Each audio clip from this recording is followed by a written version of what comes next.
when other bra makers out there say they obsessively think about it and they don't sleep at night, yes, it seriously happens. Yeah. For me, it all came down to the band. Like when everybody was in lockdown, I used to do my workout and then do 2 hours of sewing and then deal with the children because I had the resistance at home. So it would be like, okay, I'm going to do this and then apply this and then do this and then apply that. And because my band just wasn't fitting right. And it's not like I had a weird shaped torso. So it had nothing to do with the cups. It was actually fitting my band and how my breast tissue came off of my torso. The best part of the job, I think it's when you've got something finished and the smile on their face and the relief that they get is why I do it. Hello, welcome to Underdressed, the podcast where we talk about the clothes under our clothes and exactly how they get made. My name is Trudy Gardner. I'm the freelance designer behind Wayfinder Lingerie. In this show, I'll be exploring the art, practice, and technical execution of intimate apparel. We'll be taking a behind-the-scenes look at this industry and trying to understand exactly how designers balance creativity with functionality, specifically as it pertains to our hardworking yet delicate base layers. Thanks for listening. We'll see you in the show.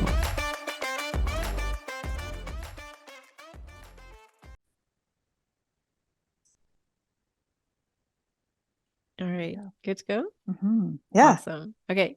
Hi, Christine. Welcome. I'm super happy that I wheeled you in to come onto the podcast today. And I really look forward to hearing your story. So welcome and thank you for being here. Oh, thanks for inviting me. All right, so let's talk about how we connected. So we kind of go in the same circles. You've been making bras for a little while now, and I've seen your work come up on Instagram, and I think you come to like Monica's groups where she does like the monthly meetups. I'm pretty sure I've seen you in there a few times, and so we've just kind of been moving in the same circles, and I've admired your work. But particularly recently, you published a few bras in the large bust, small back arena, and the fit was just amazing, just spot on. I was super impressed with what I was seeing, and that size set, which I fall into, is very hard to achieve. Like it's hard to like know what to do to get an excellent fit in like especially the small back large cup size range. And I don't think that's you, like personally, if I'm not mistaken, that's not your particular size range. So super impressed with the work that you've posted lately, and I will definitely be linking all that stuff in the show notes below. But let's start with how you started. How did you get started in bra making? Kind of a funny story. Like you know how you can go all the way back and kind of be like, oh, that's what kind of influenced me. And slowly the ducks start to line up in a row. So I have been sewing since as long as I can remember. My mom is Croatian, so my oma introduced me. My mom sewed as well. I want to say professionally, not only as a hobby. I come from a very artistic background, I guess, as well. And I was exposed to a lot of art. And when my mom decided to get a serger in the mid 80s, we had to go to learn how to use it and how to thread it and how to work with it. So I was like 10, 11. And the lady's shop, it was a specialty sewing shop that she wound up opening. And when she moved locations, I remember seeing like a teddy or a negligee hanging from the ceiling amidst all of her quilting cottons. And this was a class that she was offering. And I'm like 11 or 12 going, oh, that's so beautiful. I would like to have something like that. And never thought anything of it. That was just the sewing shop that we went to. We took our machines to be serviced, blah, blah, blah. Fast forward to about 7 years ago, my mother-in-law was reading the local newspaper. Oh, wait, so you never ended up taking the negligee class? No, you just like something stuck in your brain. That's interesting. And it kind of just stayed there. Cool. Yeah. And it just in the back. And then I'm pretty sure when my grandparents, because they were snowbirds, in Florida, when they came back, they stayed in the Hamilton, Burlington, Oakville area. My dad was from Burlington initially, and I'm pretty sure we drove right by Bra Makery Supply many times on their way. And I'm like, whoa, there's a Bra Makery Supply shop? Like, I've been to drapery stores and fabric stores. Like, I was carted to them as a kid, and I remember running through and touching things and that sort of thing. My mom sewed our prom dresses and that sort of bikinis. We would design bathing suits, and my mom would stay up really late and sew them and stuff. Anyways, so yeah, fast forward to about 7 years ago, the local newspaper, the Calgary Herald, ran an article about a local professional bra maker here in the city offering bra making lessons. And so who is that? Do you remember? Yep. Oh yeah. At the time it's Karen Weaver. I think she goes by Karen Trill now. So hi, Karen. I'm still doing it if you happen to listen to this. She has since moved away from the city. But my mother-in-law said to me, hey, do you know about this? And she kind of tongue in cheek was like, could you take this course and then you could make me some? And I was like, I have a great relationship with my mother-in-law. And I was like, yeah, that is so cool. Like sewing is sewing, but to learn something else would be so cool. So I signed up for it. And the process that we went through is more or less exactly the process that I go through with ladies that come to see me right now. Is we have testers, very ugly, matronly looking testers, in my opinion. She had her binder of wires, and she would fit you with the wire and then pop it in the tester and and then take a bunch of measurements. And then a week later, we'd come back with our own individual pattern was handed to us. And I remember Karen saying, insane. That's really good. Yeah. Yeah. I remember Karen saying, don't look at anybody else beside you because everybody's pattern is different. And so it was a weekend course, Saturday, Sunday, all day. And then, so we sewed it together. It's like she actually went through step by step. She recommended materials to get, like your stretch needles, your fine pins, dark thread, because we were all sewing on a light color. So you wanted to be able to see it. She had given us handouts. I am a note taker like you wouldn't believe. So I was taking notes, and she was going through all of her stuff that she had learned. I think she had done multiple bra making courses and bra constructing courses from all over the world. So anyways, finished the bra, put it on, and it freaking fit. Not that, and I was were you the type of person that was difficult to fit, or were you? No, okay. I am your middle of the road, Victoria's Secret, Licenza, self-supporting. Easy peasy, yeah. I am at the opposite end of the spectrum from what people who come to me generally. But it doesn't mean that we don't have the same fit issues or discomfort. I want to say those are kind of universal across the board. So with this bra, I put it on, and of course, like the next day, my mother-in-law was over, and she was like, let me see it. How does it fit? Look at this. It's so cool.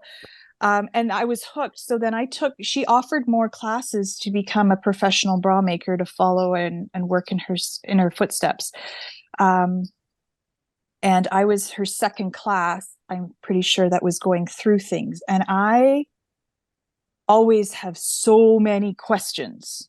It can be annoying as how many questions, because it's like my wheels are turning in my brain. And what happens if I do this? And what happens if I do this? And can I do this? And can I do that?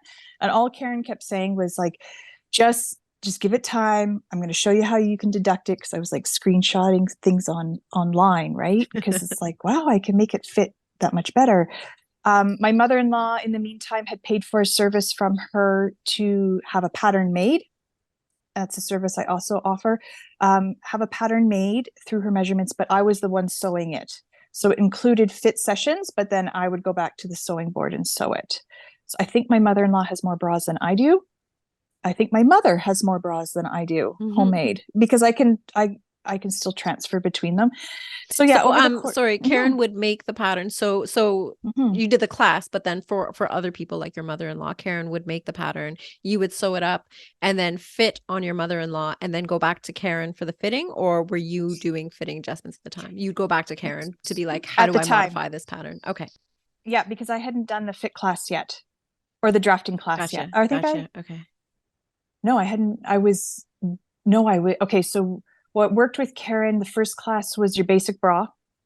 The second class was taking that pattern and converting it into what she called a Parisienne, or a 3 or 4 piece cup, long line. And then it was working with foam, and then to create it into foam.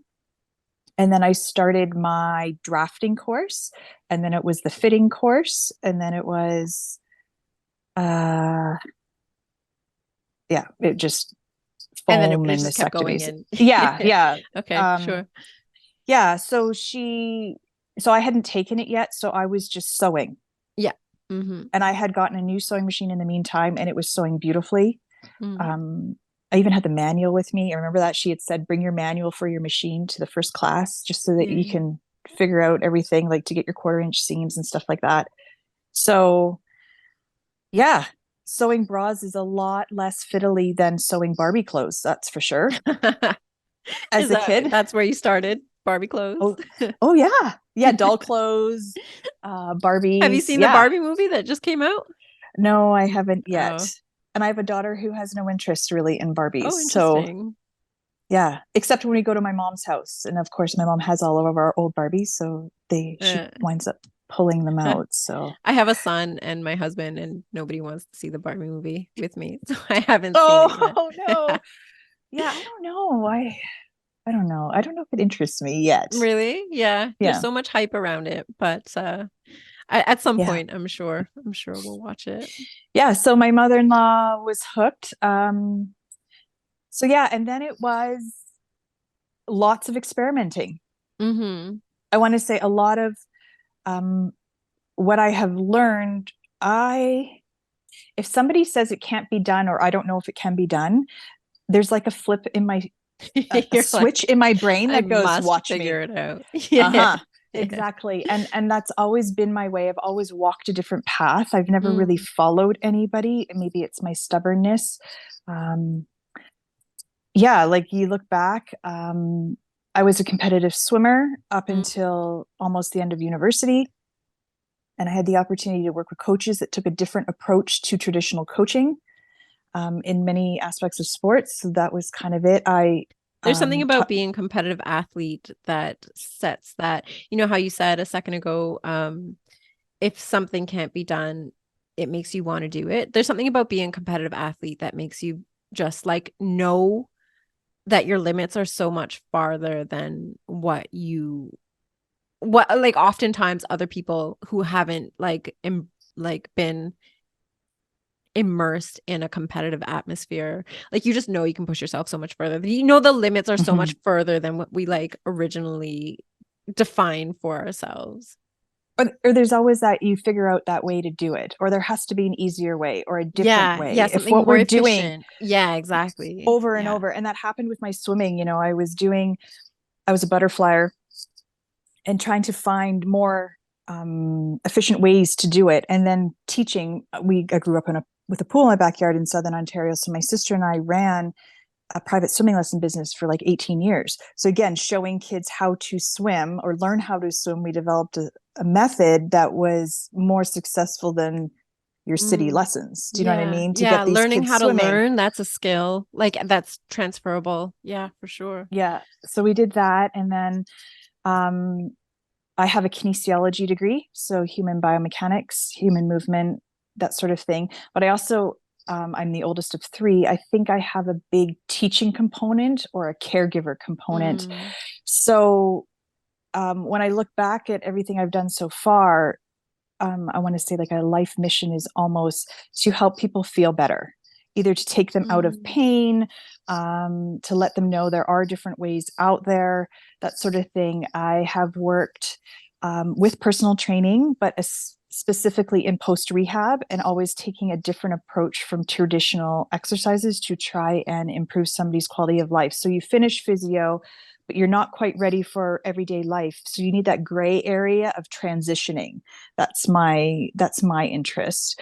And then I wound up working with, I want to say new school or outside the box health professionals. I also have a international diploma in Montessori for teaching kids aged 3 to 6. So again, you're looking outside just totally like a different way of a like, different philosophy. not applying education, but like of like the expectations of what education is for a child. And there had to be an easier way out there, right? Like Montessori is a philosophy. It's more science-based, which is coming from my background of being in sciences, that sort of thing.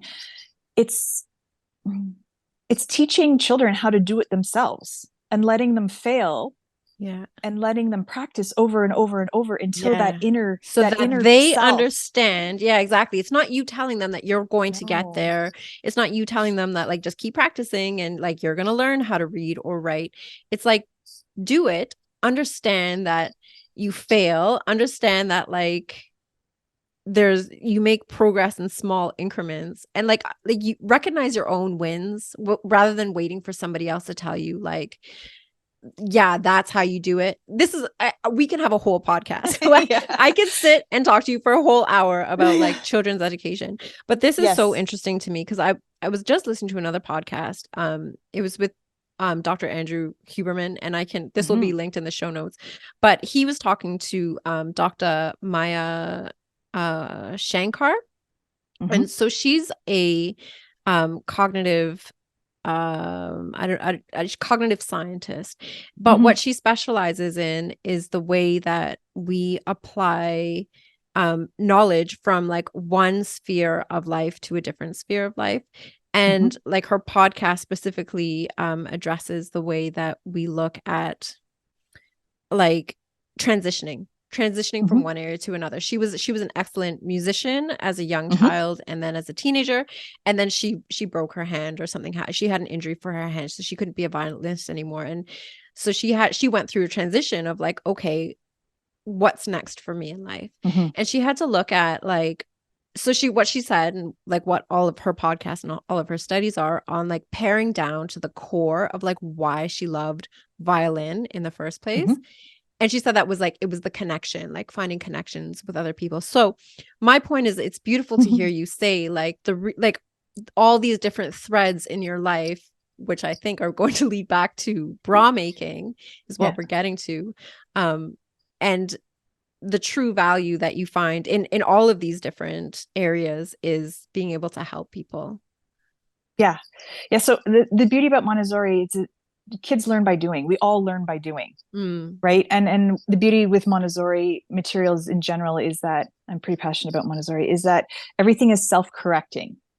So there's no marking. It's like, oh, well, if all the pieces in the puzzle didn't fit and there's one left over and then there's one space, like obviously it didn't work. We need to shuffle everything around again. So and that inner joy of completing something because your inner self guided you to do it. Intrinsic motivation. That's right. So then I went from Montessori back into the weight room, did some more stuff with personal training. And then I took my personal training and I did my Canadian Podorthic diploma. So I work with gait, posture, foot orthotics, professional shoe fitting. So I went literally from supporting feet that houses 25% of your body's bones in motion to supporting boobs. Really. Cool. So so that's kind of been up to there. And I just dove into it as much as I could read on the internet. And I know, and this is why like I've always been interested in your work, because I can see that with you. I can see that you're just like a student of the craft, like just in the circles that I've seen you in, like you're always asking questions, and you're always like, just like your post online, you can see that you're always thinking about like, how can I do this better? And it's really cool. My wheels are always turning. And I when other bra makers out there say they obsessively think about it and they don't sleep at night, yes, it seriously happens. Yeah. I can personally say that is an observation of me as well. And then when I see somebody post something different or word something different, it's like, oh, and then I have to ask them. And then because we all have a different way of skinning a cat or different way of looking at Yeah. Well, things. there's that too. Yeah, that's really interesting, is that there's different ways of coming to the same conclusion with bra making. Yes. And sometimes I've asked other bra makers questions, and sometimes either one, they don't answer me, or two, they're like, wow, well, I really don't know how to answer that. I've never come across it, or I've never looked at it that way, or that sort of thing. And when, as you know, I try to attend Monica's things as well, that the bra meetup, that, you know, if people have, hey, has anybody tried it? Because that's where we're all from, you know, the questions of, oh, has anybody tried this? And it's like, well, I haven't, but report back on what you do and how it turns out. Because yeah. the beauty of bra making or bra fitting, it always comes down to bra fitting. Anybody can make a bra. That's easy. Yeah. It's just, Yeah. it's straight up Excellent sewing, right? It's the fitting. It's the fitting of the moving person, because everything's moving as we move throughout the day. Is that where you think the issue is never where the alteration has to happen. So that's what that's what one of my bra makers had said. So to go back to my bra making, Karen had wound up selling her business and moving out of the country, or back home to, I think it's the Netherlands now, Holland area. But you know, Karen, you can email me if that's incorrect. And another lady had taken over. Karen, I will try and find you and make sure that that's you're right. I don't know if she's doing it anymore. So the other person that then took over her business was Maria Pendel. So she had Dragon Mia's Corsetry and bra making. So she had finished off the bra making, professional bra making with me. And we've had many conversations here in the city over fit and function and that sort of thing. And then, yeah, it was just my own experimentation and reading and applying and seeing how the pieces all fit together. That's very cool. Yeah. So no, it's really cool that it sounds like you had the privilege of being able to attend like in-person classes with an excellent instructor, because this is very hard to find. Like, definitely not in PEI. This doesn't exist. I tried to I ran a few classes myself, but there's just, the population is so small here. I just don't think there was enough. There's just like not enough to support like a full-time business. But I was going to ask, do you have any recommended resources? Like I'm sure. So there's Monica. First of all, hi, Monica. And I will make sure that she's linked below. And her classes are free. Or sorry, not her classes. She has a monthly meetup that's free. And if you go to her Instagram account, you'll see all the details for that. And I have to get her on the show one of these days. She's incredible. She's an incredible resource. But I was going to add, so resources, like recommendations of where someone would go if they want to learn the skills that you have. Or books, I think books that you particularly love, or that I always refer to. I think I was lucky enough to have somebody who had the skills, who had done Beverly's professional bra making course. And I think where my journey differs is that I was given a custom made pattern that fit 99% out of the box. When other bra makers out there say they obsessively think about it and they don't sleep at night, yes, it seriously happens. Fit. So not only were we sewing something up, but it was wearable when I was done. Right. I don't know about the other ladies in my class, because there was an assortment of a wide range. And I think being in class too, what I'm starting to learn now is a lot of it can be sewer error. So, and I remember talking to Karen, was mentioning that to me, you know, you take the class and you take notes, and then they come back to see you for fit issues. And it's like, well, this is sewer error. It's got nothing to do with the fit. So you have to, you know, get that underdone.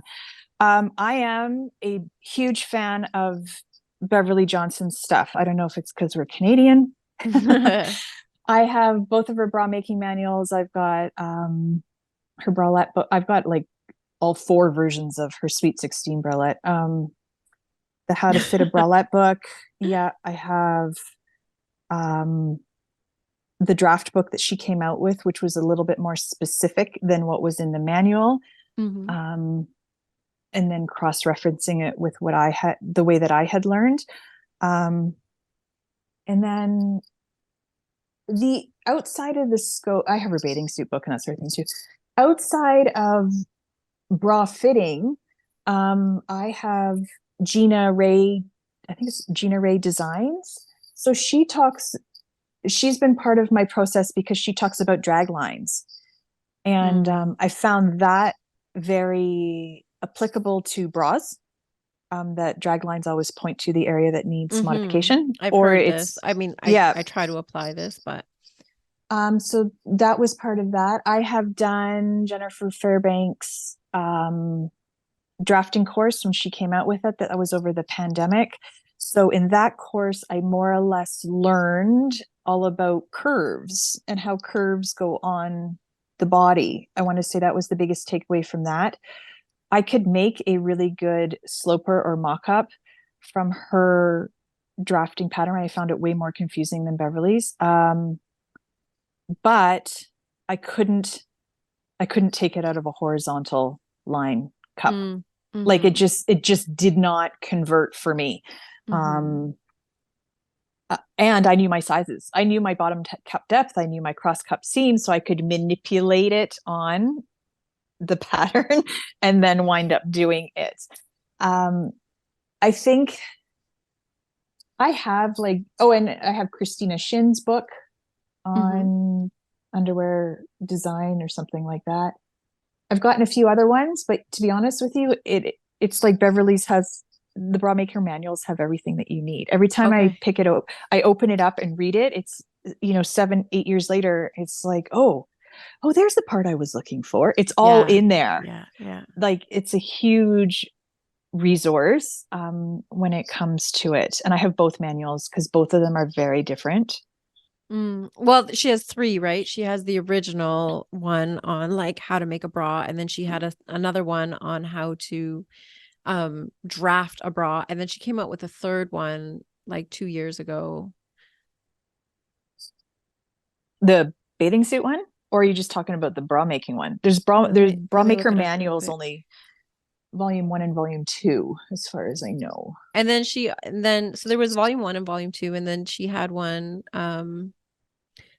came out like 2 years ago, and it was another drafting manual.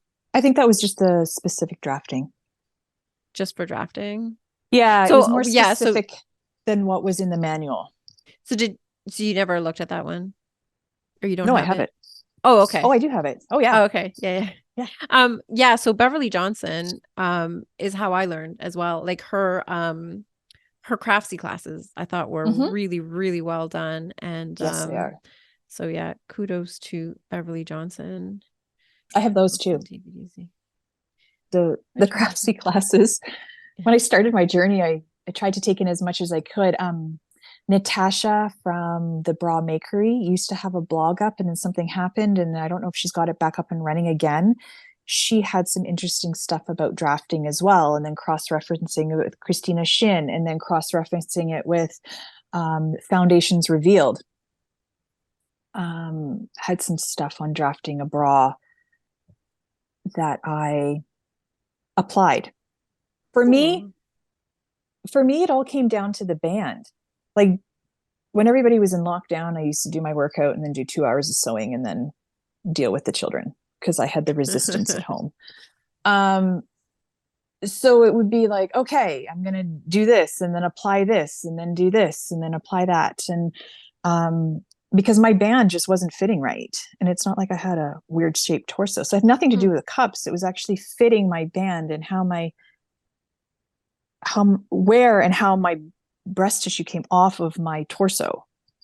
Interesting. Okay. So so your original bra pattern. Okay. So this is an approach that a lot of I think Monica's one of them, where we fit the band first. We we leave the cups out and we fit the band with the wire. Is that how you approach it? No, but that's how I had to deduct it. Ah, I see. It's, Okay, so yeah. that original bra that you got that fit Mhm. really well, the 99% fit bra, Yep. when you took the cups out of that and tried the band on, did you decide you needed to make alterations to the, like, how did you know that it was, how did you figure out that the band was the problem? Uh, I no longer use that one. Because the band wouldn't sit level all the way around. In the back, was it always like riding up? It came up in the center, although everybody told me in my classes when I go, I'd be like, is my band horizontal all the way around? Yes. And I'm like, but it's feeling tight. And they're like, well, it is too tight. And then I'd loosen it and then I'd tighten it. And then my straps, it's the same fit issue regardless of your size. And then why is the elastic on my straps wearing out? It's not like I have a huge amount of mass I don't have anything more than a handful to hold up. So why is it like stressing out? And then maybe I shouldn't have staple straps. Maybe they should all be elastic. And I don't want big grandma straps on my bras. I don't need them. And like, it's like that, what I want and what will hold me up. Like, where's the balance, right? Fashion versus function. And so I was like, something has to be changed. And so over the years, um, I think what happened is that the way that I was taught, there was a few steps taken out of the process that I didn't realize that were very important. So adding those steps back in with both the wire and the band changed everything. And then all of a sudden, then you saw how it changed in cups, like how the cups fit. Another great resource that I enjoy watching that has nuggets of gold is Fit to Sew, Mandy in the UK. I have come across her. Yeah, she's amazing. Her fit YouTube videos that she posted out of the goodness of her heart. I want to say, because so much of this stuff is like, everybody wants to be part of it, but nobody wants to give up secrets. Yeah, close hold. It's all close hold. Like, yeah, it is. It is like, heaven forbid. So she's got some great things on how to fit a bra. So you want to fit a bra, I think is what she calls it. The series. I haven't gone through it. I just came across it recently, and so it's on my list of things to yeah, that 3-hour video. Yeah, they're long. 3 hours. Yeah. Oh yeah, if you can sit, I watch it on high speed, but yeah, double time. Yeah, you're like, so that's how it goes. That's what's going through my head. All right, it's so I'm efficient. Like, yeah, exactly. Like, that's how you like, I can absorb this information much faster. Well, yeah, because a lot of it is redundant. There's only so many alterations you can do to a bra.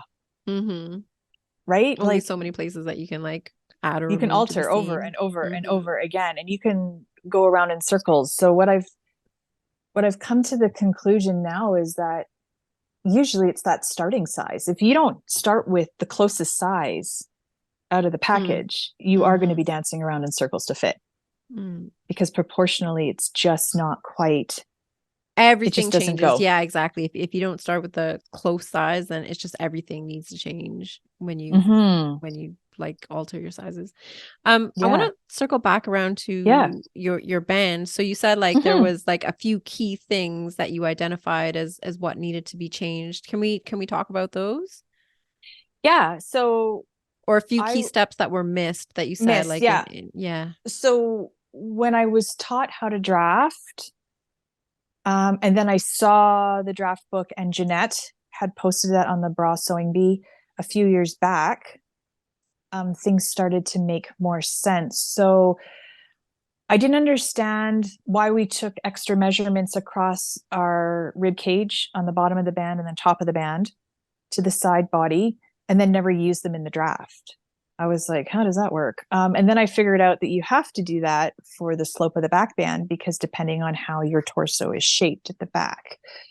And then it applies tension appropriately on the wire. The other thing that I didn't learn initially was when you spring your wire, because I'm pro spring the wire and not to cut wires, but find the wire that works. It has to be balanced.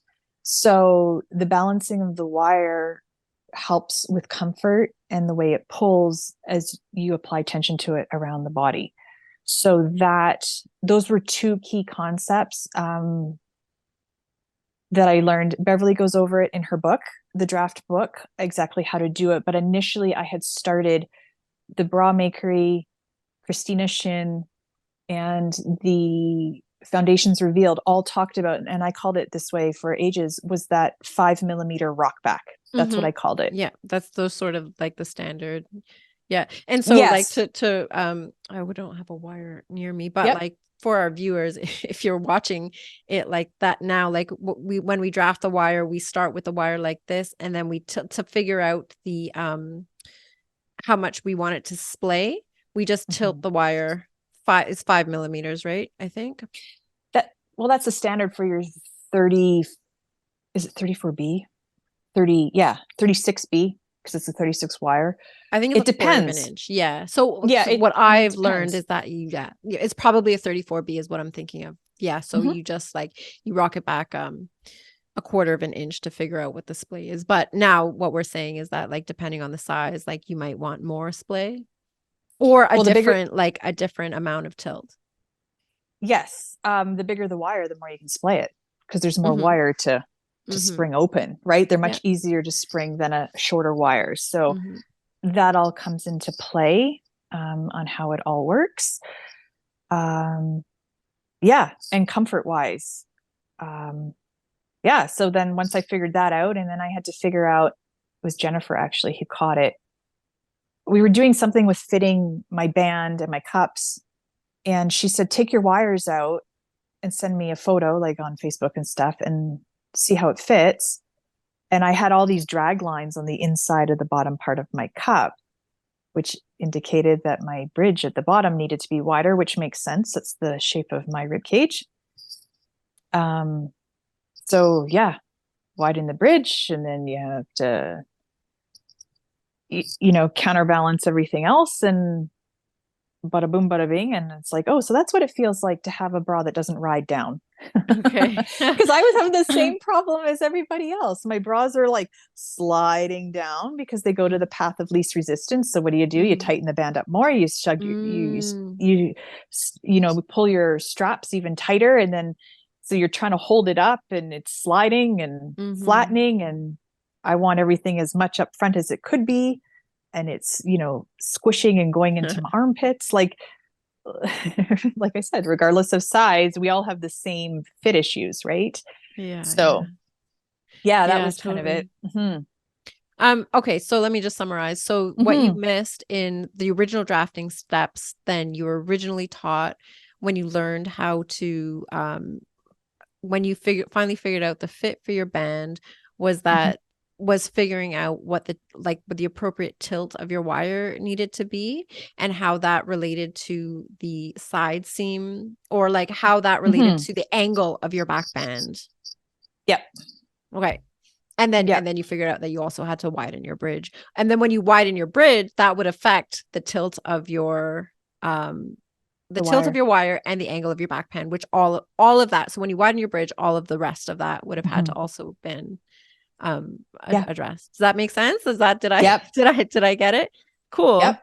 Yeah, that's really interesting. That's great. And that's I only I think I could wrap my head around that, because I've had similar, and I think I agree with you there, was that figuring out the back band angle to the angle of how the wires sat on my body. Yeah, I feel like it took me a long time to really understand that, and I still don't know if I understand it entirely, but like I've played around with it in Chloe, and Chloe does a reasonable job of, so I don't know if you've seen my work, but I work in Chloe 3D, and Chloe 3D does an okay job of showing us how things fit. And that's when I was playing around with the angle of that back band, and I could see that if compared to the wire, say this is my back band, this is my wire, if compared to the wire, my back band was angled too high, then all the tension up here would be yellow and all the tension down here would be red. But we want it all to be even, right, on the back band, rather than like less tension at the top and more tension at the bottom. And all has to do with like how it angles compared to your wire, which like is not intuitive, I don't think. No, the best way that the way that I kind of explain it to people, like when they come over, is that the wire kind of works like a frame on a hammock, right? So that frame, depending on the weight that's going to sit in the hammock, has to be at a certain angle and a certain Mm. height so that when Mhm. you put your bomb in it, it doesn't smash to the ground, Right. Yeah, yeah. right? So it all Yeah. has to kind of pull at the right angle and tension and force so that when it counterbalances, it doesn't droop. Yeah. Let's So that say, and it holds the weight at the place where we want it to hold the weight comfortably. exactly. Mhm. And then Yvonne and Margarita, they've dropped nuggets, golden nuggets. Like the perimeter of the bra has to be there's that thing again where the perimeter of the bra all has to be kind of under the same tension.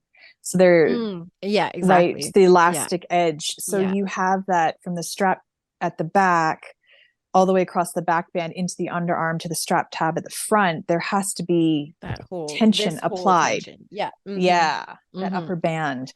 So, it's like looking at it and applying it and seeing how it all works. So, yeah. Yeah. Yeah. Yvonne and Marguerite again, like just like wisdom, like just like a ton of knowledge just locked in there. I've only Yes. come across them through the bra sewing bee and whatever they come out with. That you could just tell they've just been around for a long time and they Mhm. have a lot of knowledge. Mhm. Okay, I want to circle Yeah. back around Yeah. to what you're doing now, like how you work as a custom bra maker. Is this your full-time gig or is this like supplemental? um this is part of employment, let's say. I work, I'm just not full-time employed, if that's what you mean. um I have two young children, so I'm more or less stay at home. Okay, So this keeps me interested and keeps me focused. gotcha. um I Yeah, it's been slowly word of mouth. In the fall or last summer, kind of what happened is that I was following Madison Alexandra on Instagram, and she had posted two different bra sizes, and she's like, well, which one fits better? Like, which one should I keep? And I remember messaging her saying neither of them, and this is the reason why. And she was like, so then she like looked me up and then she contacted me and she's like, oh my God, I think I need your services, blah, blah, blah. And I was like, I don't know. I haven't done anything virtually. I'm unsure about this. I usually do it. I'm hands-on. And then I thought about it and thought about it, and I jumped in and we did some stuff. And yeah, and then she has these beautiful reels that she has posted on her custom bra journey. She absolutely loves them. And then through her, this is probably the one that you're referring to, um, from Thistle. It's Her name, all of the all of yeah, Madison Alexandra's posts. Like I went and followed her after I yeah, saw her post about your work, and I'll definitely direct anybody yeah, who's interested in just seeing the beautiful work. Madison Alexander made a really nice mm-hmm. reel showing the whole process of Yeah, how you guys work together to make the custom bra. So mm-hmm. that's a really cool one. But and then the other one you were just about to talk about. Yeah. So Katie, the brown and black one, Looking at that right now, yeah. She's yeah, beautiful. she's beautiful. Yes. Everything came together for her just wonderfully. I was really hesitant, anybody in that bottom cup depth size, but it really is true to, I had to trust my process. I had to trust my draft. I had to trust everything does come together quite beautifully. She chose the colors, she chose the design, which is awesome. I love it when clients come to me and say, hey, this is what I want, because it really makes me go outside my box to create. How did that work? Did she come to you with like, this is the design I want, or was it something that you like, did she pick something from your site that you already had made, or No, she she came with drew an it. idea? Okay. Yeah. I Yeah. saw She's it, an but art. yeah, so She's it's an in here. artist So too. there's a sketch. Yeah. Yeah. Yeah. She's an artist too. With what she does corsets and stuff too. So I was like, oh, wow, I haven't dabbled in that yet. but yeah, she was, it was more or less fit within, I sent the testers out, we measured, she sent them back. I sent her out her fitted version, like her #1 mock, and it more or less fit like a glove. There was a few things. I'm a little bit of a perfectionist that way when it comes to fitting. And then, yeah, so it was done in more or less one fit was hers. That's incredible. It was, it just worked. Like it just works for her. I had just finished another one just outside of Ottawa here. The note, the little texts that I get when it arrives makes me giggle because usually they're full of profanity because they can't believe that something can fit and feel this good. There's no words to express. There is exactly. I could have sent from the test that I did, like I sent her out test. Her daughter actually measured her because what measured gets managed, as stupid as that sounds. I hate that phrase, but it's the truth. What you measure will get replicated. We measured it. I could have sent her out a full sew and she could have kept it, but there were things that I did, like just fitting to her lady curves is what I call it. And she got it this past week, and her daughter's supposed to help her with a video to post it because I'd like a before and after where she was fitted at a shop, and the bra that she actually had needed to be 2 cup sizes larger, a wire size smaller, and so there's that ratio. The band just needed to feel snug. And yeah, she's like, you have literally changed my life. So. Yeah, it is. It's like a good comfortable bra. It's life-changing. That's incredible. It is. Can we talk a little bit about the process? So you kind of like danced around it as we were talking about these. But okay, so I'm a new customer and I see your stuff online. I think it's amazing, and I contact you. What are the steps to getting a custom bra? So we meet with a FaceTime first, where I kind of talk to you about your wishes for a bra or the issues that you're having, your current size, what's worked, what hasn't, what you're looking for, that sort of thing. And then if you do have a soft tape measure, I do ask you to measure your rib cage measurement. I need that. And then I also have a chart approximately, if you're in a current size, then I kind of know where to start cup wise. I do ask you to take a few other measurements in your favorite fitting bra. So your bottom cup depth, I kind of do a full 360 just to see how it's fitting. And from there, they take the bra off too. And I need them to measure the wire width as best they can. So I kind of know starting point.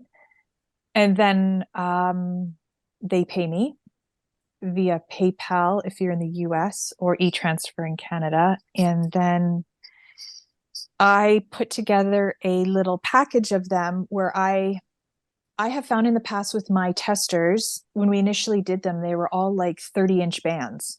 And to me, that didn't make any sense to do a 30-inch band, because generally the people that are coming to see you are either above or below. They're not that traditional 30, 32-inch band.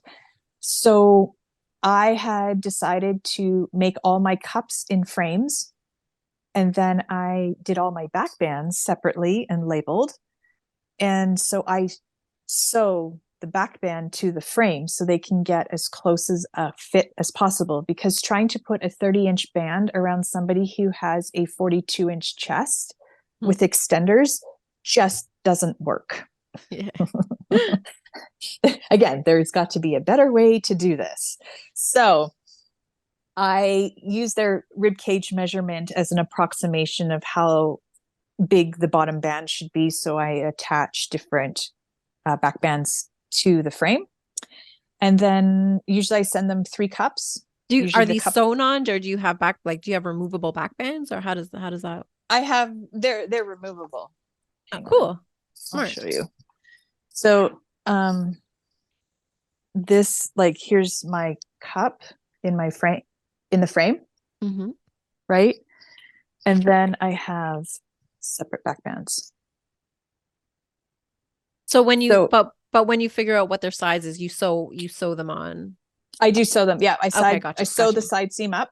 Okay. And then you just And unpick it when and for the unpick it when next they come round. back. Okay. Yep. Yep. And the straps have safety pins in them so I can adjust the strapping. And whatever they put it in and adjust it for, I always ask them to send it back that way so then I can cross-reference how it fit along with So in that photos. package, are they getting several sizes of cups? Yeah. Usually Okay. 3. Okay, cool. And I will start them with the current size that they're wearing and usually go 2 up from there because usually that's where it goes. Okay. And then the wire, it's an approximate size, but if I feel that the wire that they're wearing is a bit wide, then I will choose smaller wires. And I have an assortment of different wires and gauges and shapes. Okay. Depending. And do those all go with the package and you just like ask them to try different wires in until you find one that you're happy with? I show them how to measure their wire on their body as a starting point. And then we take that wire and we put it in the cups or in the bra, right? And put the bra on. And then I tell them what I'm looking for and they give me feedback how it feels. And then we go from there. Then we take that wire and we put it in the next size. All right. We take that wire, and then if they want to play around with a slightly bigger wire and put it in the size that we think it is, then try it on, see how it feels. Because no word of a lie, either a wire will bite you or you won't feel it at all. There's no happy medium. There's nothing in between. If it doesn't fit, and that goes either way. If it's too big or too small, it's either it's biting you.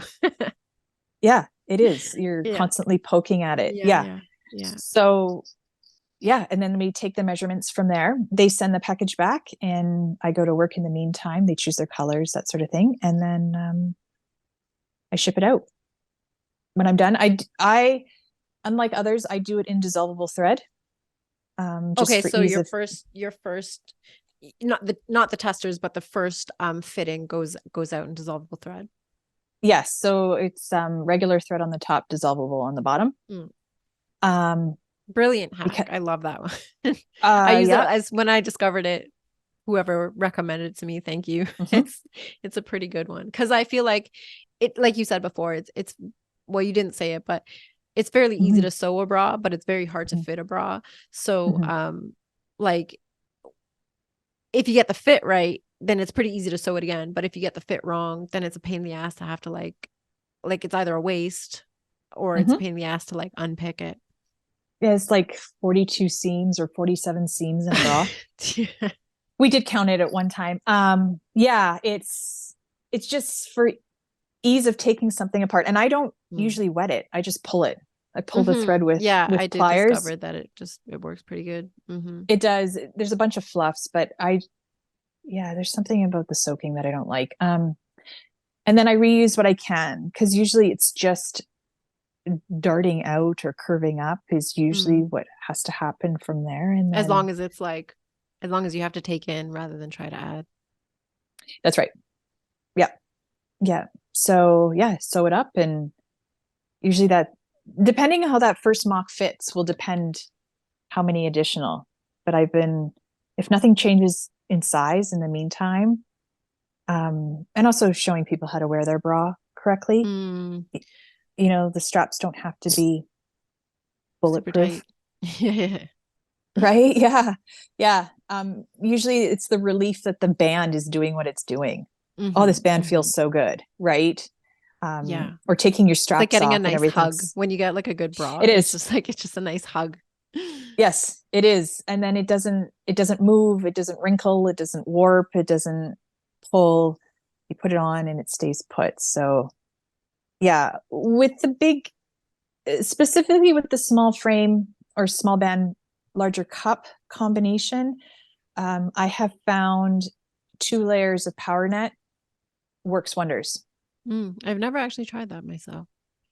Do I need to change the size? Generally, no. But that just gives it that extra oomph that it needs with the combination of the elastics. And also sometimes, depending on how big the cup is, and I'm working with a lady right now who is beyond the tester range. So beyond that bottom cup depth of 7.5. In her case, I've decided to use 1/2 inch elastic on the upper band.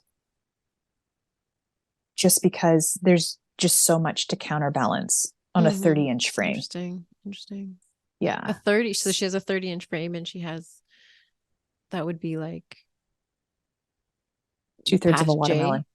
Yeah. Well, I don't know what size she is, because the bra that she showed up with, she's on the back half of the alphabet, and that just didn't seem correct. Yeah. Okay, cool. Yeah. So you go around until you get the fit perfect. So Mhm. do you get a perfect, so are you refining design and fit at the same time, or do you get the fit perfect and then now you have a perfect pattern and then you create the final design? Or does the final the final design and the final fit come together at the same time? Yeah, that makes sense. So most ladies that I have fit in the bigger cup size do prefer some sort of power bar, let it be integrated or internal on the inside. So that's just, it's an easy design modification. That was my second class for bra making. So I just put it all together because I already have the measurements. So it's already been drafted and put together and then integrated in. It's an easy enough switch out. And then that's kind of their master pattern. Anything else then can come from it.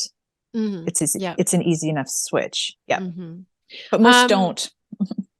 Most don't. They like what? They don't. They like that style with the power bar. Yeah. Yeah. It is. I like it too. Like that's generally my favorite style is to have a power bar in there. I'm sometimes I'm like, I'm a 32, like around a 32G, which isn't like that abnormal of a size, especially in the bra making community.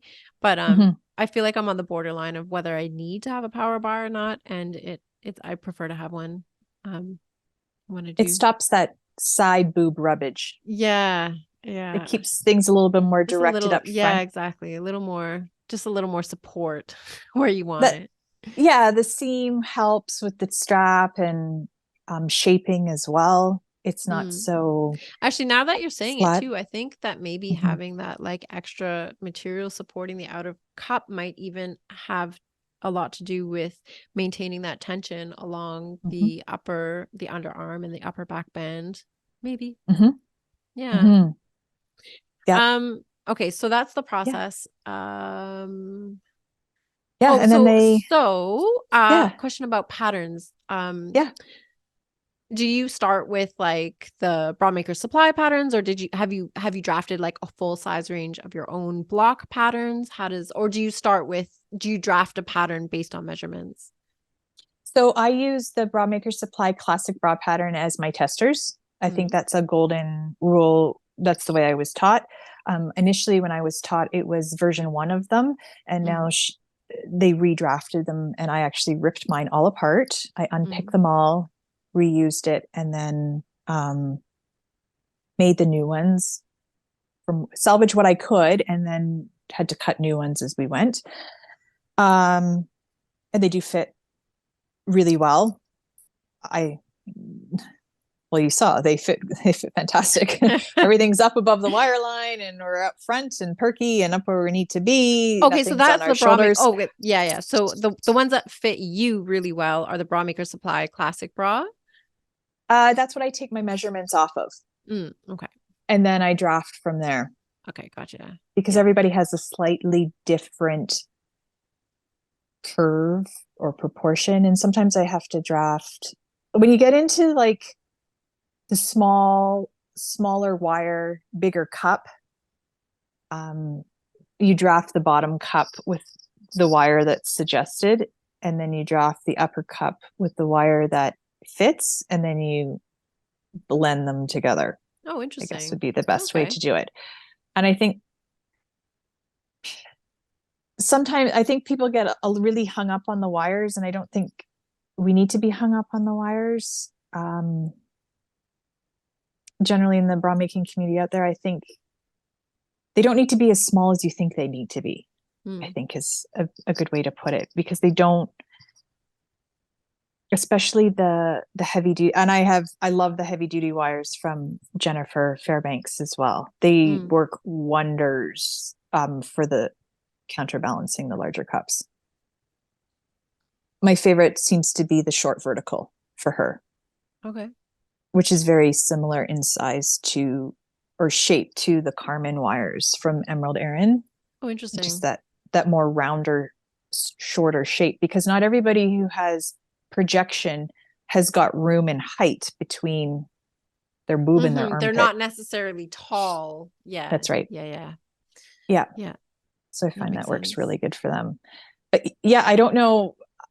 I have a client here that I have worked with personal training for years, and she is small frame, full bust. Oh my goodness, Christine, this was one I wanted to talk to you about. So this is the most recent post that you made. It was so beautiful. I have to read it. So it says, when a longtime client from my personal training side turned 60, I surprised her with a bra made from her master pattern and lace she has been eyeing. That's so beautiful. That's so nice.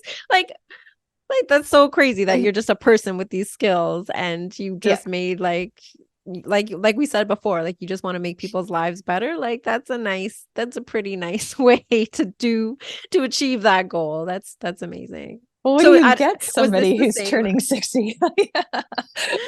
So I'm assuming this is the same client that you were just talking about. Okay. No, because she's similar size to me, because you saw me modeling it. She wears same size bands, same size wires. It's a beautiful bra too. Thank you. Slightly more projection. This one is much bigger projection, and I was so afraid to fit her because we just couldn't get it right earlier. And then through me fiddling with how everything works and mechanics and balancing and support, I think we've nailed it. And now all of a sudden I've got people coming to me that are bigger than her and smaller under bust than her. So it's like, I'm experienced in it. I don't want to say it's easy. It's just that I've done it. I'm experienced in it. I know what's going on. So, yes. So when you get these clients that are outside of the range that you like, the pattern range that you originally work with, how do you approach that? Like, do you just grade up from the large size that you have, or walk me through it? How does it work? I have no experience in fashion design or grading. So, it comes down to drafting, just trusting the process. Tape measure doesn't lie. Okay. So drafting from their measurements and getting a reasonable shape. Yes. And that's sometimes where it takes a bit longer or an extra fitting here and there, because you're trying to get that better fit to start, because you don't have something that fits because they are outside the range, if that makes sense. Yeah. And just 100%. Yeah. Trusting the process. Can you Frankenstein it? Not at that size. It looks like the Pillsbury dough cans. Like you slice it and things start to ooze out. Like you can't Frankenstein a bra when somebody's got that much mass, because that's exactly what happens. Right. Like you need like octopus hands to try and collect it all. And by Frankenstein, do you mean like cutting, like let's say we decide that we need some more space in the outer cup, like cutting it. So sometimes you can cut it and see how much the pattern opens up and decide, okay, I'm going to add like a half an inch to that seam or whatever. But you're saying like at that size, the fabric is just doing so much work that when you cut it, you're just not getting any information. Oh yeah, it's just oozing. It won't work. You're better off to go in increments. Like you kind of estimate, okay, if she's about 2 or 3 cup sizes too small, then I'm just going to have to slash and spread or just redraft or that sort of thing. It is hard because as ladies go up in projection, generally in patterns, everything else gets wider. And their shoulders aren't getting wider. Exactly. And the strap that's a huge problem with like the small back and then larger cup. And even in like ready to wear bras is the strap. Like, exactly. They just keep moving out the strap tab and you're like, my shoulders aren't getting wider like wide. that. Yeah. That's where I'm the opposite, because I have smaller cups, but I've got wider shoulders. So it's I get the cutting. Or maybe that's why you were good at swimming in the first place. Yeah, exactly. Where my straps need to sit are wider than what my my cup size is. So again, it's playing with those two variables and trying to find that balance point. Because if the strap tab is too close in, the center front pulls away.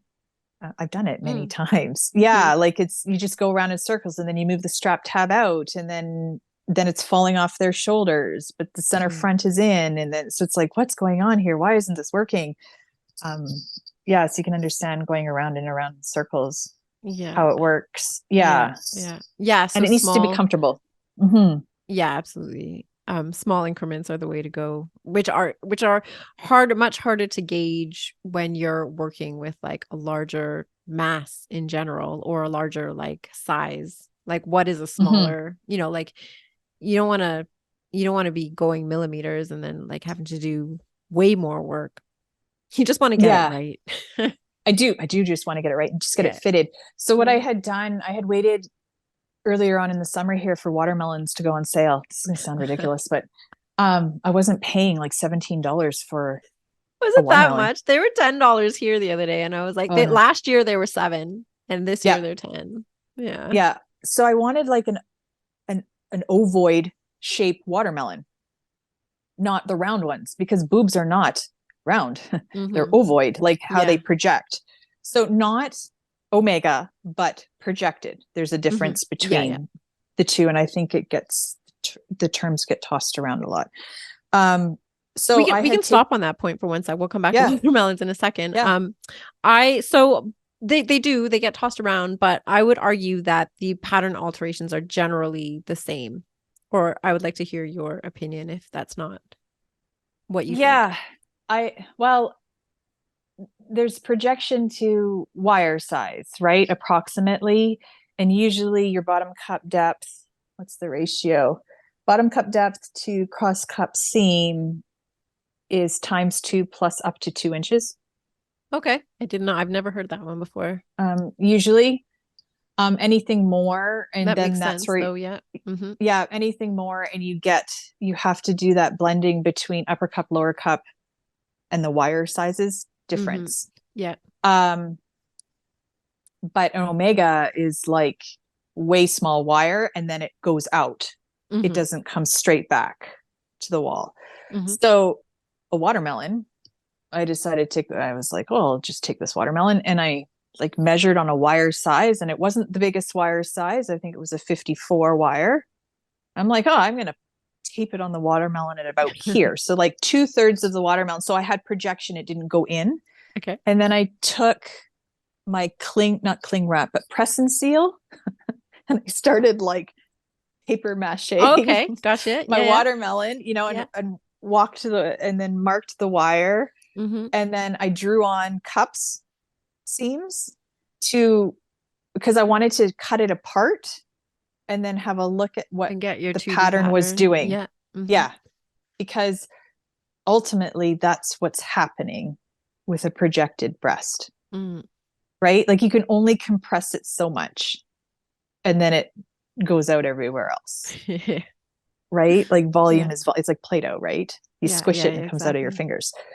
So I just wanted to kind of see what it looked like in a non-squishy material, just to see how proportionally, because it's narrow, right? And you have to put the strap in the upper cup, and how much do you need to dart it in compared to the cross cup seam, and compared to the bottom cup depth seam, like how does that all interrelate? So then I cut it out. And what was the results?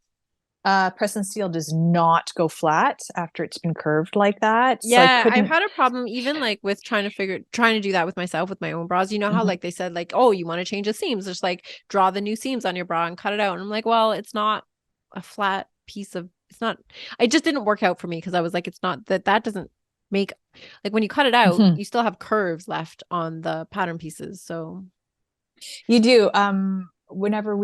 Whenever I've changed out pattern lines, I've used foam, because foam, you can kind of press it flat and you can understand how it stretches for curves, and then you kind of draw in extra curves when you're done. I haven't 100% figured out how to take my line draft and then draft a seam slightly above the apex, like a lot of ready to wear brands out there are. Mm-hmm. I haven't quite figured out how to do it without using foam.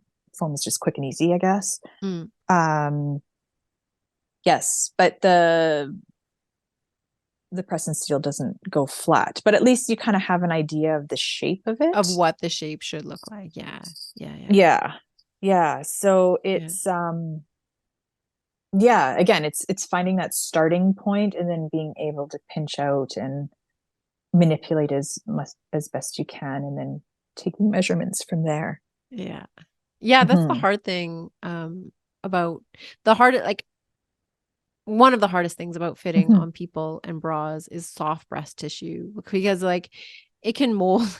It will or it's not necessarily the soft breast tissue, it's figuring out those curves, like exactly how the curves need to look to achieve the shape that you're trying to achieve, because when you have soft breast tissue, it's just going to fill out to whatever shape that you've drafted for. So I found that particularly challenging to figure out the curves. What I find with softer tissue is that a Shelley style or that, power bar 2-piece lower cup fits really, really well. Anything where the seam is pulled above the apex, so you've got your Ruby, your Josie, that sort of thing, for really squishy, soft, 70-year plus breast tissue, it doesn't do the same thing as it does on younger, firmer, denser tissue. Especially in my experience, fullness, how much fullness there is on top as well. My breast tissue is very soft, but it's I'm very full on top as well. So I could see if so those anything that has you said, the seam that goes over the apex point, it's just that upper cup is doing a lot more. It has a lot more function in the bra than something that has stretch up there. Yes. I don't know if that makes sense. The curve of the upper cup on a fuller breast on the top is much less, because you have to wedge out the neckline, if that makes sense, because you're fuller. Let it be pec or just higher breast tissue, or exactly. Because that is one fit that I have issues with, is the neckline is always just getting it just right. I have to be able to let it expand. And that's the same thing too. When you Frankenstein it, if you cut that's a functional, it's functional. So when you cut it, it's not giving you the information.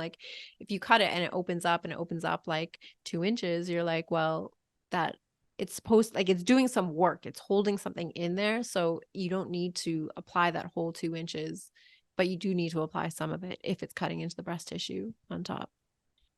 Yeah. The other thing too is then it's it's the balance point between the center front of the wire and your strap tab, right at the front. So yes, that neckline seam plays a role, but I guess depending on the style will depend where the strap tab sits, and then the strap on the underarm will pull it up more than the neckline will. Does that make sense? Yeah, it does. Yeah, like you said, it depends on the style of the bra. You can have a bra with no, it could just be that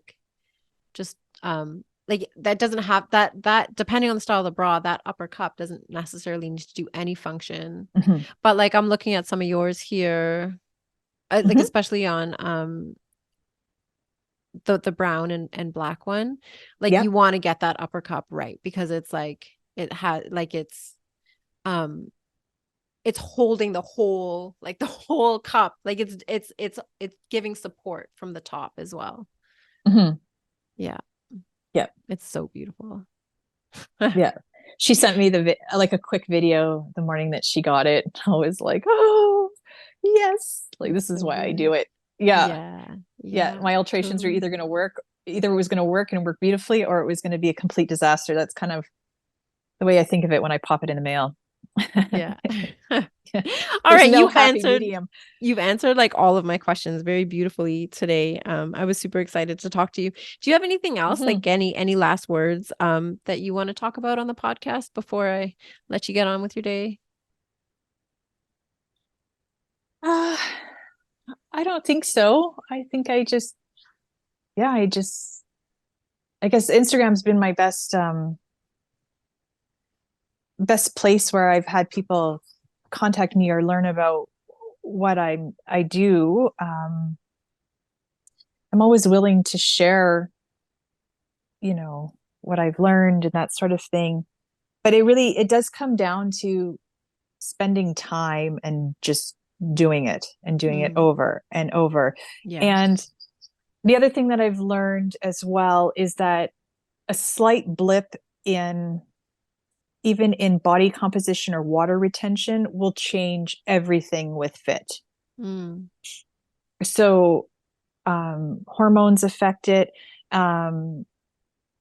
Salt intake affects it. I'm sure medication affects it.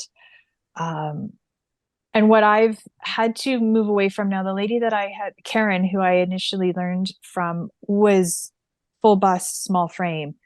And I think for full bust, full frame, or full bust, small frame, you need that durability and that structure. But for us that have a little bit less, I've really been experimenting with a little bit of give and stretch with fabric. And everything doesn't need to be bolted in on me. But then it's a secure feeling to have everything tight, growing up as a competitive swimmer and wearing bathing suits that really fit a size 6-year-old girl and you're squeezing into it, that tightness feeling is security, but it doesn't have to be that tight to give support. I don't know. It's I guess it's just something that I've come across and just trusted the process, I guess. And taking measurements, I guess, for the home sewers out there, with your best fitting bra on may not be the starting size that you need to start with. Maybe you need to make 3 sizes and try them all on in combination and then go from there.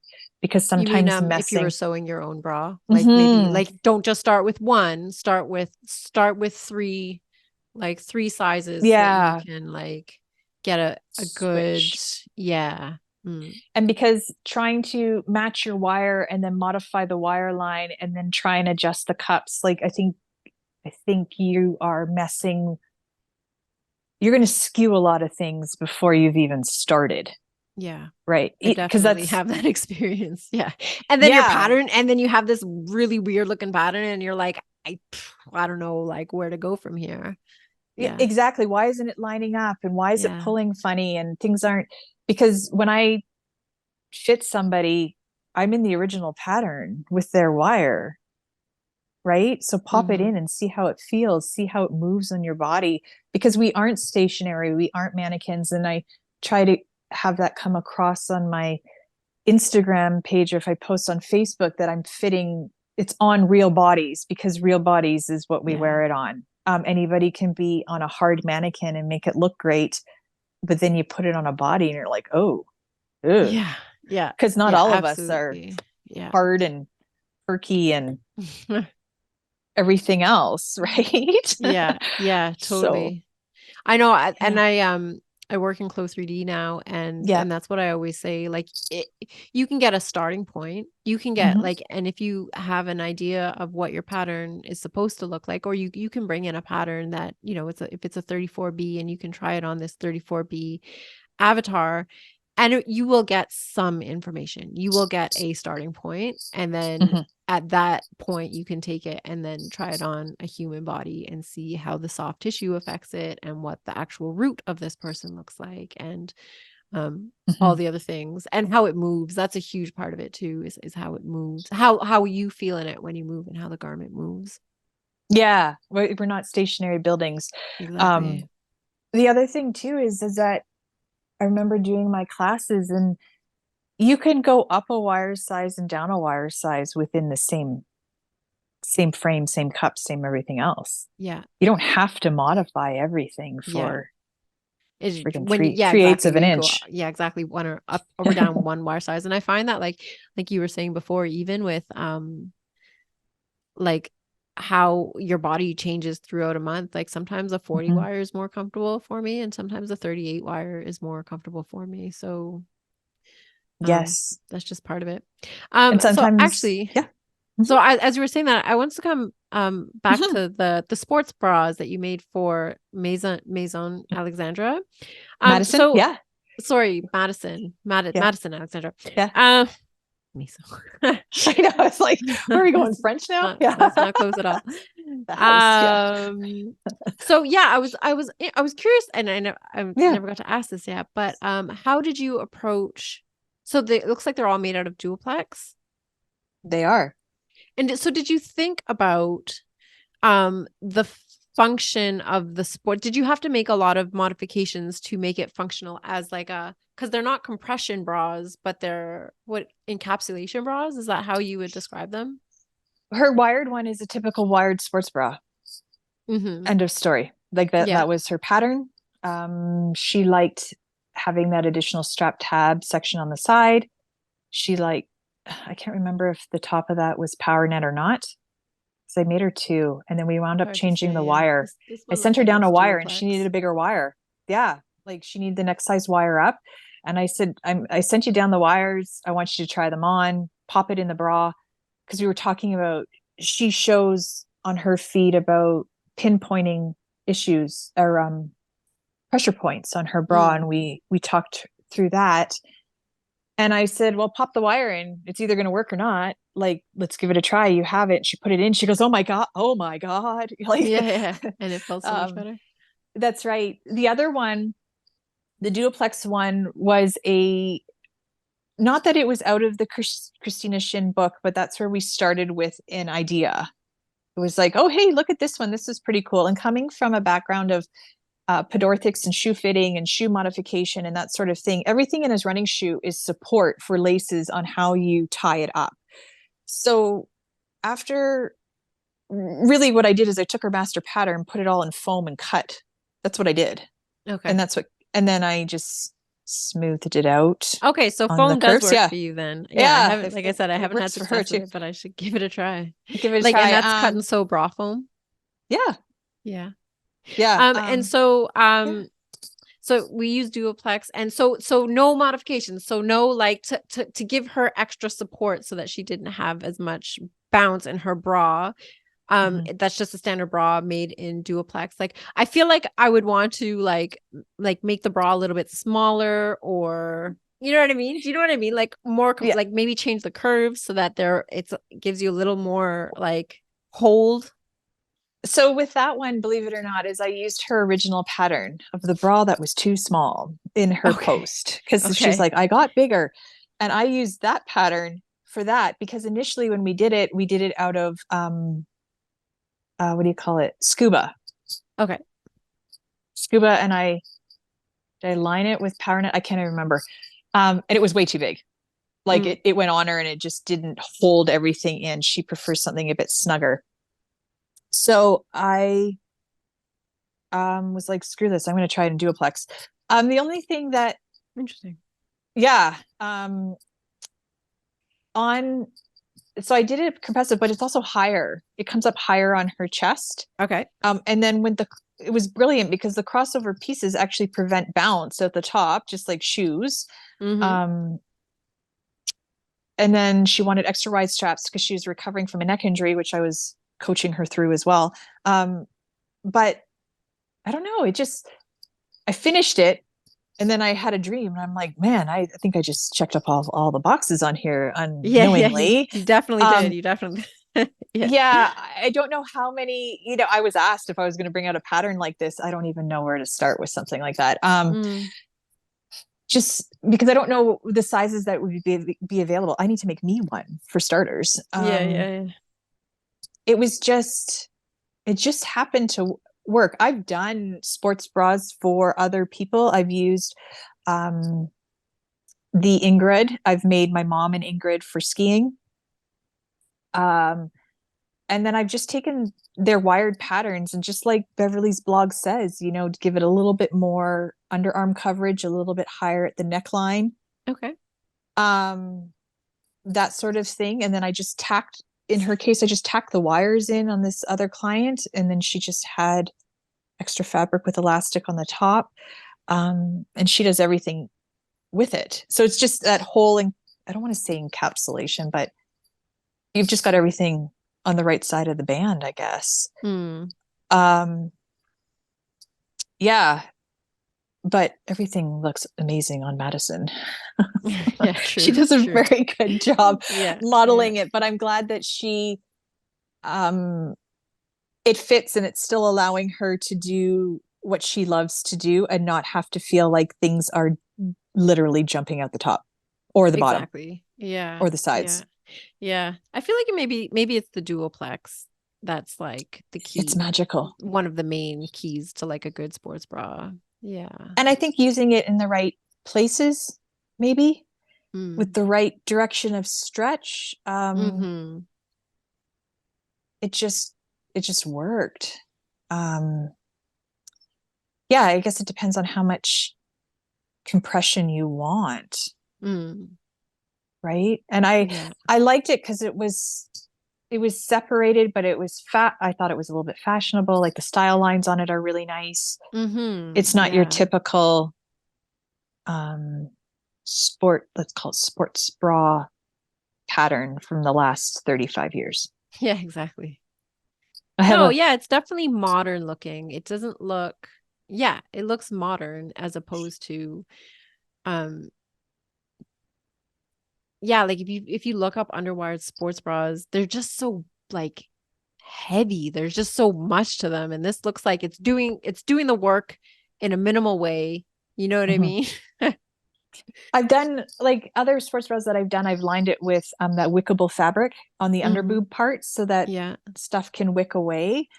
Not that what's different about Madison is like when people come to me and they know what they don't want, it's a good starting point. Madison has had the opportunity to try on a lot of different sizes and a lot of different brands and a lot of different styles. So she knew exactly what was going on. Like she would send me pictures as well.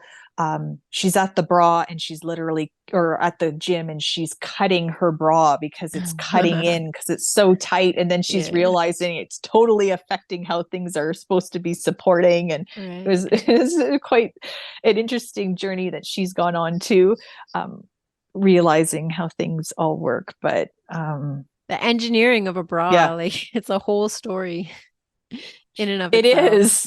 It is. And I think we all have our own, I want to say our own style, our own way of doing it, or our own grading process. And I was just lucky enough to start, I guess, at the beginning and start with a custom draft that just fit. Yeah, you were lucky to start from a good place.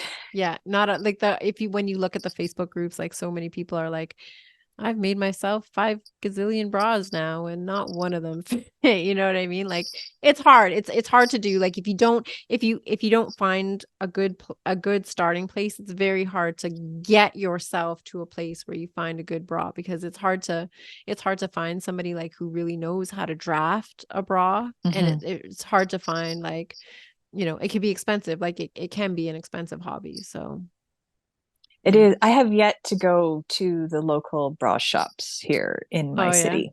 Yeah. And actually, I've looked online to see how much things are. Yeah. But I've never actually gone in. I had gone once after I'd finished breastfeeding my son, like 10 years ago, and I was absolutely disgusted with the service and the fit that she gave me. She gave me one bra with a flexible wire in it and another bra with a firm wire in it. The exact same bra, the exact same size. Oh, weird. It was the most bizarre thing. And then she couldn't tell me why. Like she didn't understand. I hadn't even started this journey yet. And I was like, oh my God, like I'll just go back to my Victoria's Secret that I sewed in a extra, like I preferred the sling for breastfeeding. And I got like took clips off of an old bra and put them on my or La Vie en Rose or whatever, and just made it work until I couldn't do it anymore. Yeah, So yeah, it was interesting because I was taking my bra making courses with other ladies that were fuller figured, fuller busted, and the amount of discomfort and money that they'd spent on ready to wear. Even my mother-in-law's experience at a shop here in the city was not positive. So yeah. yeah. I wonder if it's lack of knowledge, like when you just think, like when you just hire somebody to sell bras, like it takes, I feel like it takes a lot of work and experience to understand how a bra is supposed to fit. And so if you get trained up in like a week on how to do it, you're just not there. They're just there for sales and not necessarily to actually. I think it's like shoe fitting too. Like you have each company has their own starting point, or in the shoe world, it's a last. So the more I want to say the more of different brands you have available, then you start to learn how certain brands fit certain structures or shapes, right? And then it's knowing, I guess, which one to put them with. But if they don't have something to fit you, but don't know where to refer you, that's between you and the store, I want to say. Yeah. On what I know, you decide to do.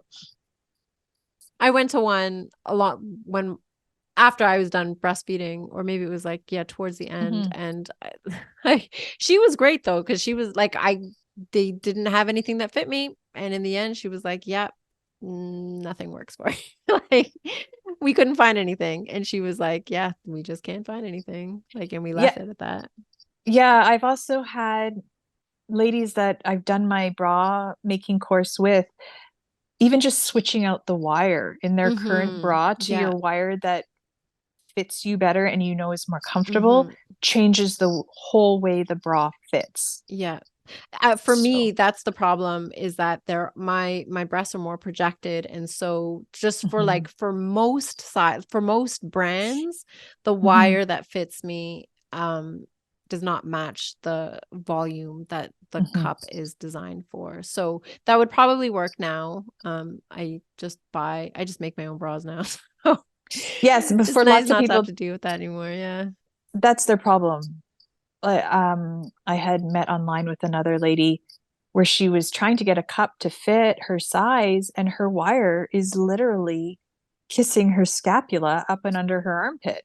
Like, how have they not picked up on this? Yeah. Like, just because they grow out of your body doesn't mean that the surface area that they're growing from is bigger. Exactly. You're not growing taller and wider as you grow. Like, You're it's just this area. It's that's very right. specific. And it's so specific for every woman. Like, I don't think I'm indicative of like what every other person that has a similar volume to me. They're not going to have why would they have the same root size as me? Why would their chest be like the same width as mine? Like it's just there's so many variables like in this part of our body. I'm finding, if I ever decide to do pattern, once I get into seeing more an observation of bottom cup depth to wire size to band size, then maybe I will start playing around with a pattern, because I'm starting to see a trend between the size, like very similar size of cup, band, and wire. So that maybe could be something in the future that if I decide to wander down that pathway to help those in that and especially full bust range. The sports bra that you made for Madison, like there's not really like a pattern on the market that's like an underwire sports bra. You know what I mean? Like, you can modify, there's probably patterns that you can modify, but like even like the shape that she gets from it, it's not like she's not super projected. Like, it's a sports bra. Like, she's got like the shape of her bust is there still without compression, but without too much projection either. It just looks right. When anything fits, it just looks right. True. Right? When the lines line up and everything else. Well, as you know, Madison's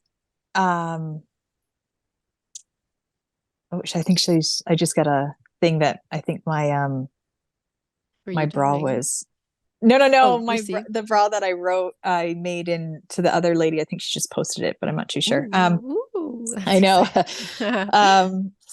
The I think, well, in Madison's case, her rib cage is the same as a thigh. Like it's little, and so of course she looks way more projected, but it's not that big. Do you know what I mean? But it's just the Yeah. ratio between under bust to full bust Yeah. is that. So Mm-hmm. yeah. And she's also tall. People don't Mm. realize was she 5'8", 5'10"? Yeah. Okay. Yeah, she's super tall. Hmm. So it depends. Yeah. It's so hard to judge when you don't have anything to judge it beside, I guess, or compare it to. Right. Yeah, fair enough. Fair enough. But then Yeah. you had the other one, the brown one, that's Hmm. that's amazing as well. Hmm. So because I don't really know bra sizes. It's just a letter and number to me. It's like weighing yourself in kilograms. Like you've got no Mm. concept of how Mm-hmm. much it actually weighs. So, I think the brown and black one, I think that was a 625 or a 6.5 bottom cup depth. So you can have an understanding of how big that is. Mm-hmm. Size wise, I don't Um, know what it is. well, I don't know why I Yeah. talked about that. That my point with Yeah. bringing up the brown one is that like you fit Madison really well, but you also fit the brown one Yeah. really well, and they're two very different cup sizes. But I was gonna say about like when I was saying like Madison's look so good as a sports bra, is that like the seams on your bra can have different functions, right? Like sometimes you want like the most amount of like push forward and like lift that you can get, and it's not necessarily so different styles of bras and the different seam lines that Mm-hmm. you create can have different functions. Like I even Mm-hmm. like I found like I have bras made out of tulle, just like 2 layers Yeah. of tulle, and I find that that's like enough compression for like if I don't have like an external power bar that's like pushing me forward a lot and just like kind of letting my boobs be there, I get enough compression just with 2 layers of tulle. Then so my point is like those seam lines do a lot of work depending on how they're designed. They do. And I think the seam lines too, because they line up with where the curves need to be, it makes it a little bit more effective. Yeah. Yeah. Or where you Right. want them or how you Yeah. want them to like, especially like I was saying with like with softer tissue, because Mm-hmm. your bust will just conform to the shape that Yeah. the bra wants to give it. Yeah, exactly. You're just trying to corral it all in. Yeah. Yeah. Yeah. Oh, Christine, Yeah. I've taken up so much of your time. Thank you very Oh, it's much for okay. coming on with Yeah. me. I always conclude the podcast with what's your favorite part of the job and what's your least favorite part of the job? Yeah. I'll start with my least favorite part of the job is sewing on that charm at the end. I love it because I hate it. I never put that in the bows. Like I'm not about that. Yeah. When I sew my sisters, she's like, leave them off. I have what I want to sew on them when I get them. Yeah. Because it's do you hand sew it on? Yeah, I usually just never do it. If it's a charm, I hand sew it, but if it's a bow, I run it under the machine. Okay. I try to put it above the wires and then so the wires don't get it. And some people, just like in The Incredibles, where she says no cape. My mother-in-law says no bows. Yeah. And then the best part of the job, I think it's when you've got something finished and the smile on their face and the relief that they get is why I do it. I know that's bad because it's an external motivation thing, but it's letting them know that there's something else out there. Like my previous post with a former coworker who had a double mastectomy. And so I had made her the bralette to put her foobies in. That's what she calls her fake boobies, her prosthesis. Yeah. And when she put it on and put a shirt on, both of us almost cried because she's like, oh my God, I look normal again. So this looks so different. So I think that's got to be my favorite part of the job. I do enjoy sewing. I'm very much an introvert that way. But another part that I would say that I don't know. It's sometimes the fitting can be frustrating. Or can I do it? That's the other thing. Yeah. I want to help everybody and I don't know if I can. Like, where do you draw the line for service? Yeah. So, but I think, yeah, I don't know. Yeah, sewing on the charm. That's got to be the worst part of the job. Yeah, you said that it was an external motivation to see like happiness, like when the joy that you bring to people. But I would argue that we started off early on in this conversation talking about how like the reason, like, you know, the various threads throughout your life bring you to a place where you want to help people, and you know, and so you're intrinsically motivated to help other people, and so you're getting the satisfaction out of that as well. Yes, and get them out of pain, right? Pain and discomfort, that's the thing. It's like a bad pair of shoes and an ill-fitting bra. I don't think there could be anything worse. Yeah, true, because like they're just like they're like causing you discomfort. So if you can get them into a place where you don't feel them, that's amazing. Yes. Just like I had read, one of the groups had let a man transitioning into a woman into the group, and she was making bras, and they had posted that they had no idea how torturous these devices were and how women put up with it. And I thought that was very well put. I know I've been like actively looking for female role models, like in the business sphere, because there's just like, it's so male dominated. And this particular aspect, like bra fitting, like I wish I could like find female leaders, and they're out there. Like, I'm not saying that they don't exist, but a lot of the companies are owned by males making decisions that benefit the bottom line and not necessarily like the women wearing these products. Yeah. Well, I don't know. I don't know what to say about that, because I haven't, like I said, I haven't ventured out. I am not well versed in brands and sizes and shapes and stuff out there. I have stayed in my own little cubby hole of measuring and drafting. Yeah. Triumph is a female-led company. So, and I think Understance too, being in Vancouver. In Vancouver, I think you're right as well about that. And Curvy Kate is. I'm sure it's my ignorance. Like, I'm sure there's tons out there. Yeah. Maybe the big corporations, but let's say the slightly smaller ones. Yeah, the more mid-size. Yeah. Because it's us that have to start it. Yeah, exactly. We're the ones that are identifying the problems. Yeah, exactly. Yeah. So, all right, Christine. Awesome. Thank you very much for your time today. I really appreciate it. All right. You have a great weekend. You too. Take care. Okay, bye.